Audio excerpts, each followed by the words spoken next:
Wars are fought on the battlefield, but settled at the negotiating table.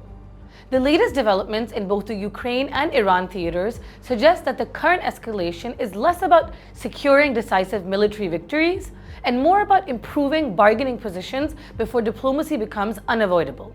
The recent NATO summit reaffirmed allied unity, yet events since then indicate that political realities are already reshaping the strategic landscape.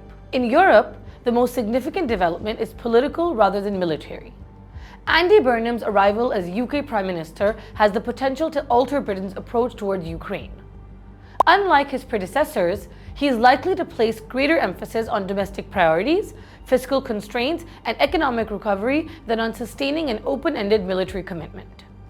His decision to first meet President Trump and President Zelensky before defining Britain's policy is particularly revealing.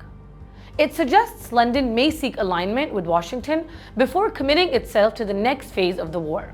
That matters because the Trump administration appears increasingly interested in shaping conditions for negotiations rather than financing an indefinite war of attrition. If Washington gradually pivots towards diplomacy, Britain is likely to follow. The unity displayed at the NATO summit may therefore prove harder to sustain as domestic political pressures begin competing with strategic commitments. The changes inside Kiev point in the same direction. Zelensky's replacement of a more ambitious and confrontational defense minister, while retaining the experienced commander-in-chief, suggests a shift from political signaling to operational realism. Ukraine is not preparing for peace, but it may be preparing for the political reality that the next phase of the conflict will ultimately be decided as much around the negotiating table as on the battlefield. Before that happens, another period of heavy fighting is likely.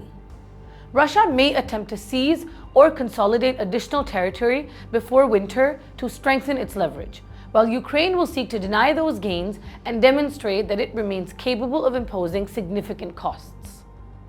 The objective for both sides is increasingly becoming the same: negotiate later from a stronger military position. The Middle East is following a remarkably similar logic.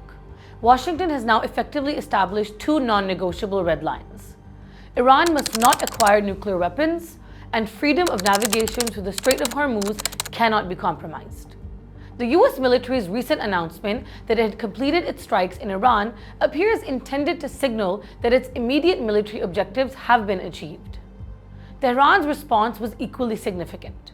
By warning that any attack on its nuclear facilities would trigger an expansion of the war, Iran drew its own red line while simultaneously signaling that it retains escalation options. The conflict has since widened. Iran has expanded the theater by targeting Jordan and employing the Houthis to threaten shipping through the Bab el-Mandeb.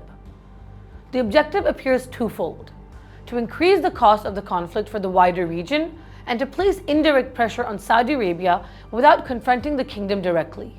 Tehran may calculate that if Saudi Arabia's strategic interests become sufficiently threatened, Riyadh would press Washington to move towards negotiations before the conflict engulfs the Gulf. A division of labor is also becoming clearer.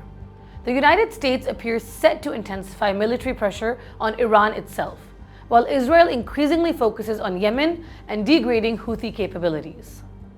Success against the Houthis would not only secure Red Sea shipping, but could also improve Israel's strategic standing with Saudi Arabia by addressing a common security concern. The deployment of additional US aerial refueling aircraft to Israel is consistent with preparations for a sustained increase in operational tempo. The Gulf states are likewise approaching a strategic decision point. They may strengthen collective defense, deepen cooperation with NATO partners, or respond independently to Iranian threats. Unlike previous crises, however, they are unlikely to remain passive. For Pakistan, the stakes are equally significant. If Saudi Arabia's core security interests are threatened beyond a certain threshold, Islamabad may find it increasingly difficult to remain detached, irrespective of its relations with Iran. Yet despite the escalation, diplomacy is quietly re-emerging. Iran's reported willingness to consider a 10-day pause in fighting, the visit of its interior minister to Pakistan, and Israel's initial troop withdrawals from parts of Lebanon all suggest that regional actors are simultaneously exploring pathways to contain the conflict. The same pattern is visible in Europe. The battlefield is still active, but the politics of negotiation are already taking shape.